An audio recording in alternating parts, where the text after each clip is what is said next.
This video will show you how to copy math equations from ChatGPT to Google Docs, because you may have noticed if you try and just right click and copy it and then paste it into Google Docs, it doesn't work. So how do we fix this? Well, what we need to do is open up the web store. So go to Google and type in Chrome Web Store. You can also type in the web store of whatever browser you're using, whether that's Firefox, Brave, or so on. Once you're on the web store, you need to type in ChatGPT to Docs. Here you'll be able to find some results. We're looking for this one by thinksolve.com, ChatGPT to Google Docs. Click on that and click Add to Chrome. As you can see, I've already got it installed, but you need to click Add to Chrome and then select your Google account. This will be the Google account that you want to upload the document to.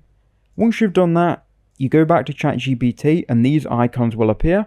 You need to click Export the entire conversation as a Google Docs and it will create a Google Docs file. Here you'll be able to see the equations in Google Docs, which you can go ahead and then copy from this new document into your existing document here, and you'll see the formatting still remains.